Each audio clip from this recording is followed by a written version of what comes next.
Inside the world of MMA, every fighter walks in with their own way to survive.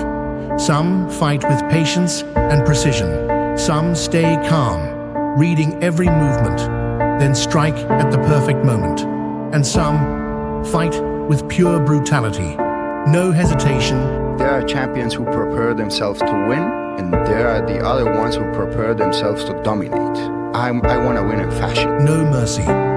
There are those who look cold, focused, almost emotionless, as if fear doesn't reach them, as if their mindset is built differently.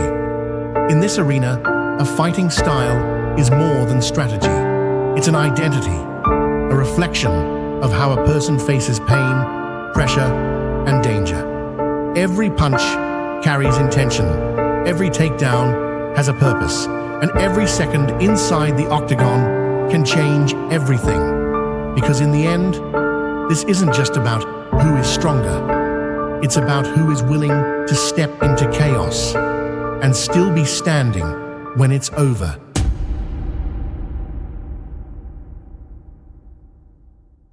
Halo bro, di UFC modern tidak ada ruang untuk separuh kekuatan atau separuh keberanian.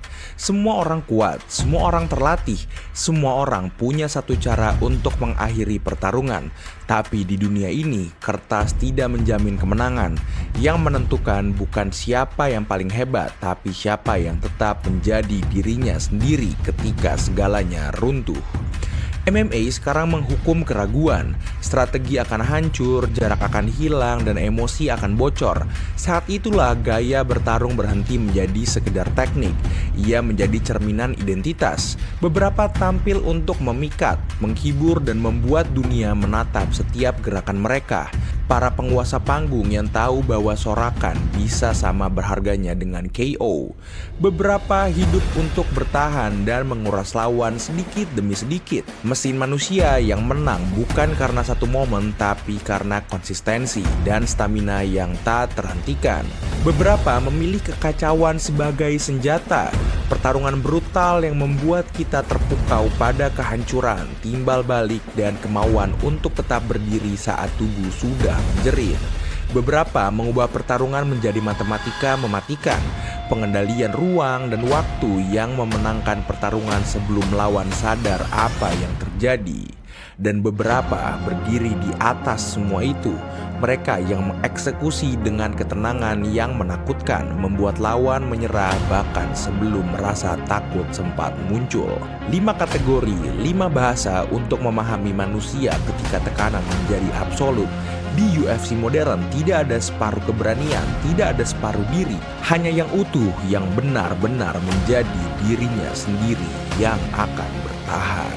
The Showman, UFC modern hidup dari sesuatu yang tidak bisa diajarkan di gym, yaitu perasaan panggung. Mereka tahu kamera menyala, penonton menunggu reaksi, dan momen bisa bernilai sama mahalnya dengan kemenangan. Entrance, gestur, dan bahasa tubuh menjadi bagian dari pertarungan bahkan sebelum pintu oktagon tertutup. Namun di era sekarang, karisma tidak lagi cukup untuk menyelamatkan siapapun. Sean O'Malley adalah wajah paling jelas dari tipe ini. Cara ia bergerak santai, menurunkan tangan, dan membiarkan lawan merasa nyaman sebelum dihukum adalah bagian dari pertunjukan. Ia menjual rasa aman palsu seolah pertarungan berada di bawah kendalinya sejak awal. Namun O'Malley bukan sekedar petarung flamboyan, ia adalah the showman yang sadar sistem. Ia menjaga jarak, membuat momen-momen hits, membuat press conference terasa seru, membuat konten di balik layar, dan tahu kapan caranya untuk berhenti bermain. Itulah sebabnya gaya ini masih bisa bertahan di meta modern, yaitu hiburan yang tetap terukur. Lalu Kevin Holland. I gotta be honest with you, Holland. So I don't know, for those of you that don't know the story, he was on the Contender Series. And he was a talented guy and he won his fight, but he wouldn't shut up. The entire fight he was talking to me, the whole fight. So I said, I'm not signing this guy. I don't want him. I'm not interested in him. And I said, let's call some contender guys then that we liked. They all turned down the fight. I said, call Big Mouth. Menempuh jalur yang lebih beresiko, ia berbicara di tengah pertarungan, bercanda saat ditekan, dan mengganggu fokus lewat serangan psikologis yang tidak konvensional. Dalam kondisi tertentu, ini bekerja, lawan kehilangan ritme, emosi bocor, dan pertarungan menjadi tidak rapi. Namun ketika Holland dipaksa bertarung secara struktural, grappling berlapis, tekanan konstan, pertunjukan itu kehilangan fungsi. Kata-kata tidak menghentikan kontrol posisi. Michael Pereira membawa versi paling teatrikal dari showman modern. Gerakan akrobatik, sudut aneh, dan serangan yang tak terduga membuatnya sulit dibaca di awal. Ia tampil seperti highlight yang berjalan, tapi UFC hari ini cepat belajar. Begitu kejutan hilang dan Pereira dipaksa bekerja setiap detik, gaya yang dulu memikat mulai menguras stamina. Showman yang terlalu bergantung pada energi dan efek visual akan dikalahkan oleh waktunya sendiri. Lalu ada Israel Adesanya, berangkat dari akar yang sama, namun dengan lapisan yang jauh lebih sadar diri. Entrance yang teatrikal, ekspresi yang berlebihan, bukan sekedar gaya, itu adalah cara menguasai ruang sebelum pertarungan dimulai. Adesanya memahami kamera, memahami momen, dan menggunakan panggung untuk menanamkan narasi bahwa pertarungan ini berada di bawah kendalinya. Di dalam oktagon, pertunjukan itu dibungkus dengan kontrol jarak, feint halus, dan manajemen resiko tingkat tinggi. Ia bukan hanya tampil, ia mengarahkan cerita. Namun, bahkan versi showman yang paling canggih ini tetap diuji ketika tekanan datang tanpa henti. Menunjukkan bahwa di UFC modern, estetika seindah apapun tetap memiliki batas. Showman era sekarang tidak lagi dinilai dari seberapa besar sorakan yang mereka hasilkan, melainkan dari seberapa lama mereka bisa mempertahankan identitasnya tanpa runtuh. UFC modern tidak menolak hiburan, ia hanya menuntut satu hal sebagai gantinya, yaitu bertahan hidup dulu, baru tampil. Jika showman hidup dari momen, maka the athletes hidup dari konsistensi. Mereka tidak datang untuk mencuri perhatian, melainkan untuk menguras lawan sedikit demi sedikit. Di era modern UFC, tipe inilah yang paling sering menang, bukan karena mereka paling menarik, tapi karena mereka paling sulit dihentikan. Leon Edwards adalah contoh sempurna bagaimana atletisme berubah menjadi struktur. Tidak ada gerakan berlebihan, tidak ada emosi yang tumpah, setiap langkahnya terasa ekonomis. Ia tidak memaksakan tempo, tapi memaksa lawan menyesuaikan diri. Dalam pertarungan panjang, Edwards bukan hanya lebih segar secara fisik, tapi ia rapi secara mental.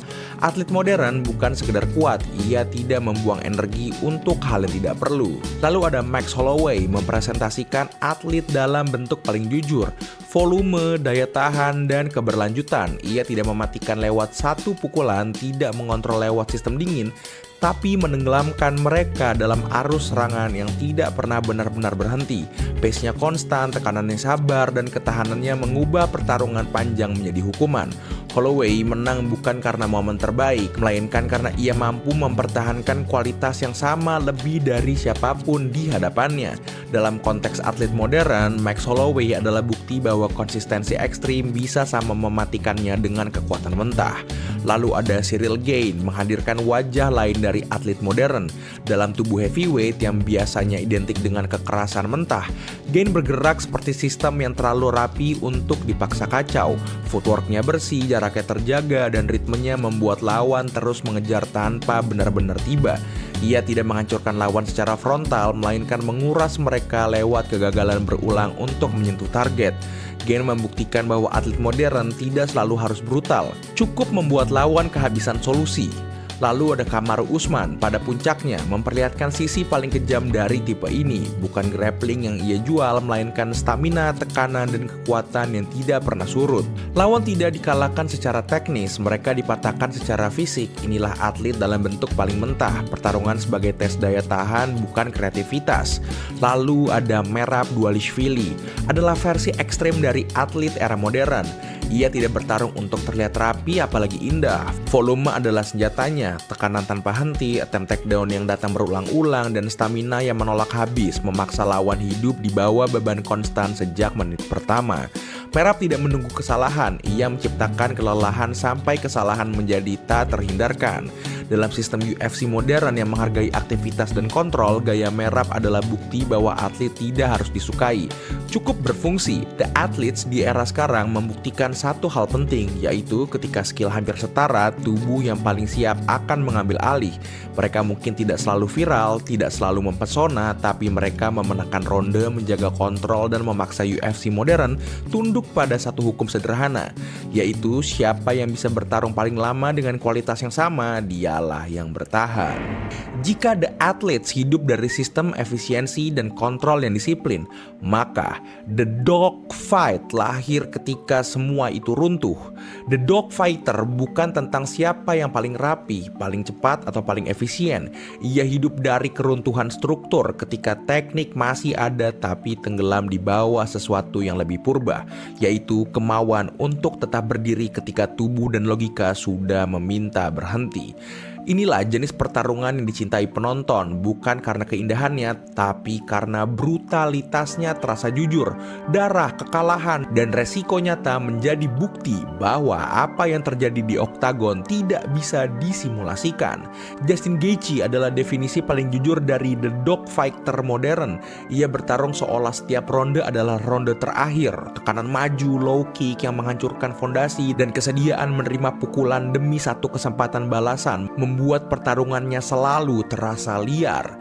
Gaethje tidak mencari kemenangan yang bersih, ia mencari kehancuran timbal balik. Dalam dogfight, gaya seperti ini memaksa lawan memilih antara bertahan secara teknis atau ikut tenggelam ke dalam kekacauan. I can't be nervous or scared, but I just love it way too much. Lalu ada Robbie Lawler membawa versi dogfight yang lebih sunyi, hampir stoik. Ia tidak selalu mengejar, tapi selalu menyerang lebih dahulu. Tapi ketika pertarungan berubah menjadi adu nyali, Lawler tidak pernah berkedip. Dagunya, tatapan kosongnya, dan kesediaannya berdiri di tengah badai menjadikannya simbol era ketika pertarungan adalah ujian karakter, bukan efisiensi. Lawler tidak memenangkan dogfight dengan volume atau tekanan, melainkan dengan penolakan total untuk runtuh. Lalu ada Dustin Poirier, berada di persimpangan antara dogfighter dan kesadaran diri. Ia tahu kapan harus mundur, tapi memilih bertahan ketika perang tak terhindarkan. Boxing yang tajam, kombinasi kebadan dan ketahanan mental membuatnya mampu bertahan di chaos tanpa kehilangan arah sepenuhnya. Poirier bukan petarung yang mencari kekacauan, tapi ia tidak pernah lari darinya. Dalam dogfight, ia menang bukan karena paling brutal, melainkan karena paling siap menerima penderitaan. Para The Dogfighter ini mengingatkan bahwa tidak semua pertarungan bisa dimenangkan lewat sistem. Ada malam di mana strategi habis, stamina terkuras, dan yang tersisa hanyalah kemauan untuk terus berdiri. Di ruang inilah para petarung ini hidup. Mereka mungkin bukan masa depan UFC, tapi mereka adalah alasan mengapa olahraga ini pertama kali dicintai. Ketika bertarung bukan soal bertahan paling lama, melainkan soal tidak menyerah lebih dulu. Jika The Dogfighter adalah seni bertahan di dalam kekacauan, maka The Technician adalah upaya sistemis untuk mematikannya. Mereka tidak mencari pertarungan paling keras, paling bising, atau paling heroik. Mereka mencari kendali. Di tangan tipe ini, MMA berhenti menjadi arena adu nyali dan berubah menjadi simulasi, di mana satu pihak selalu tahu apa yang akan terjadi, sementara pihak lainnya bereaksi lambat. Islam Makhachev adalah representasi paling bersih dari Technician era sekarang. Ia tidak datang dengan aura intimidatif yang meledak-ledak, melainkan dengan ketenangan yang menutup semua pintu. Tidak ada paksaan, tidak ada kekacauan. Islam membaca reaksi lawan, mengunci opsi satu persatu, lalu memaksa mereka bertarung di ruang yang semakin sempit. Ketika kontrol tercapai, waktu hanya menjadi formalitas. Ia tidak menghabisi lewat ledakan, ia membuat lawan kehabisan pilihan sampai menyerah pada logika yang tak bisa mereka lawan. Lalu ada Alexander Volkanovski, adalah technician yang bekerja melalui detail kecil dan konsistensi ekstrim. Ia jarang menang lewat dominasi visual yang brutal, tapi hampir selalu unggul secara posisi, timing, dan keputusan. Setiap pergerakan adalah koreksi, setiap serangan adalah hasil pembacaan. Volkanovski bertarung seperti orang yang selalu selangkah lebih dulu memahami situasi. Dalam pertarungan panjang, keunggulannya tidak terasa dramatis. Justru itulah yang membuatnya mematikan. Lawan kalah bukan karena dihancurkan, tapi karena tak pernah menemukan celah. Lalu ada Peter Yan, adalah teknisian yang hidup dari penyesuaian. Ia jarang tampil dominan di awal, tapi justru disitulah jebakannya. Yan membaca ritme, mengumpulkan data, lalu mulai memotong ruang dengan presisi yang semakin ketat di setiap ronde. Guard tinggi, counter pendek, dan tekanan yang meningkat perlahan membuat lawan merasa aman terlalu lama, sampai struktur pertahanan mereka runtuh tanpa pernah sadar kapan itu dimulai. Lalu ada Ilya Topuria, mewakili generasi baru teknisian yang tampak seperti predator. Di balik tekanan agresif dan kepercayaan diri yang menyala, Topuria bekerja dengan disiplin teknis yang dingin, jarak dijaga, kombinasi dipilih, dan setiap serangan dilempar dengan niat yang jelas. Ia tahu kapan harus memaksa dan kapan harus menunggu. Ia tidak mencari momen, ia menciptakannya, lalu mengeksekusinya tanpa emosi. Para teknisian mengajarkan satu pelajaran yang jarang dirayakan, yaitu kemenangan paling kejam adalah kemenangan yang terasa tenang. Mereka tidak mengalahkan lawan dengan membuat pertarungan lebih keras, tapi dengan membuatnya semakin sempit. Di era ketika semua petarung kuat dan berani, pemahaman menjadi senjata paling mematikan, karena ia membuat kekalahan lawan terasa tak terelakkan. Dan jika para technician menang karena pengendalian dan pemahaman, maka The Cold Killers melangkah lebih jauh. Mereka tidak hanya menghilangkan kesalahan, mereka menghapus setiap kemungkinan lawan untuk merasa aman atau beradaptasi. Di tangan mereka, pertarungan berhenti menjadi soal kekuatan atau kecerdasan murni. Ia menjadi soal siapa yang mampu bertahan menghadapi kehancuran yang telah dirancang dengan ketenangan absolut. Disinilah kategori ini menjadi paling mengerikan. Lawan tidak hanya kalah secara fisik, tetapi juga secara mental. Mereka menghadapi petarung yang tidak pernah panik, tidak pernah terburu-buru, dan tidak pernah memberi ruang untuk bernafas. Setiap tekanan, setiap gerakan, setiap keputusan adalah bagian dari strategi dingin untuk mengeksekusi lawan. Bukan sekedar untuk menang, tapi untuk menyingkirkan semua kemungkinan perlawanan. Khabib Nurmagomedov adalah representasi paling murni. Ia tidak pernah menawarkan variasi gaya atau drama. Semua orang tahu apa yang akan ia lakukan dan tetap tidak bisa menghentikannya. Yang mematikan bukan hanya grapplingnya, tapi dominasi mental yang ia ciptakan. Lawan dipaksa bekerja, dikuras, dan akhirnya sadar bahwa tidak ada jalan keluar. Lalu ada Jon Jones, berdiri di spektrum lain dari The Cold Killers, tetapi sama berbahayanya. Ia memanipulasi pertarungan sesuai kebutuhan, menyerang fisik dan psikologis lawan sekaligus. Strikingnya kotor, clinch yang melelahkan, tekanan jarak jauh, semuanya dipilih bukan untuk estetika, tapi untuk menghancurkan kepercayaan diri lawan sebelum tubuh mereka menyerah. Jones tidak sekedar mengalahkan petarung, ia membongkar keyakinan mereka tentang diri sendiri. Lalu ada Khamzat Chimaev, menunjukkan versi paling fisikal dari kategori ini. Ia langsung, brutal, dan tanpa kompromi. Tekanan datang sejak detik pertama dan tidak pernah berhenti. Lawan jarang sempat menyesuaikan diri. Chimaev adalah cold killer fisik, ketenangan dan dominasi yang digabungkan menjadi satu senjata mematikan. Lalu ada Alex Pereira, penampilan wajah lain dari Cold Killers modern. Ia tidak gila, tapi ketenangannya terasa tidak manusiawi. Tidak ada reaksi berlebihan, tidak ada kepanikan. Ia berdiri, menekan, dan menunggu satu kesalahan kecil dari lawan, cukup untuk mengakhiri segalanya. Pereira tidak memaksakan chaos, ia membiarkan lawan menciptakannya sendiri, lalu mengeksekusinya dengan presisi yang brutal. The Cold Killers adalah kategori paling menakutkan dari semua tipe petarung. Mereka tidak bereaksi terhadap pertarungan. Pertarunganlah yang menyesuaikan diri dengan mereka. Teknik, kekuatan, dan strategi dipadukan menjadi satu alat tunggal, yaitu untuk menyingkirkan lawan dengan presisi yang menakutkan. Di era MMA modern, mereka bukan sekedar juara, mereka adalah batas terakhir yang harus dihadapi lawan. Pada akhirnya, UFC bukan kompetisi untuk mencari gaya apa yang paling sempurna. Olahraga ini terlalu kejam untuk kesempurnaan dan terlalu jujur untuk ilusi. Yang ia lakukan hanyalah mempertemukan manusia dengan identitas berbeda, lalu melihat siapa yang mampu bertahan paling lama di bawah tekanan yang sama.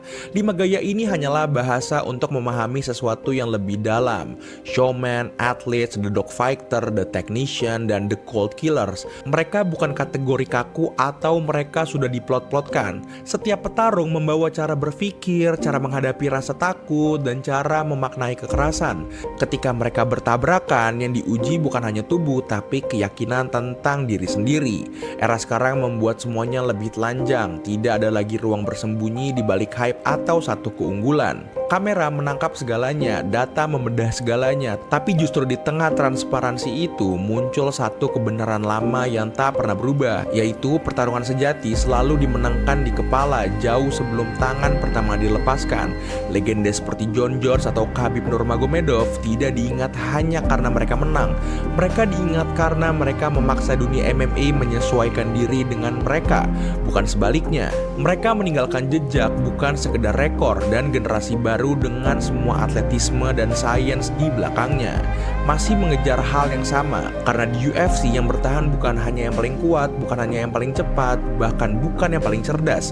Yang bertahan adalah mereka yang memahami siapa diri mereka dan tidak pernah ragu untuk menjadi itu di tempat yang paling tidak memaafkan di dunia. Dan mungkin disitulah MMA menemukan kejujuran yang paling brutal. Nah, udah segitu aja buat video ini. Terima kasih banyak udah nonton. Jangan lupa like, comment, dan subscribe. Dadah. Wacau, wacau, wacau, wacau, wacau.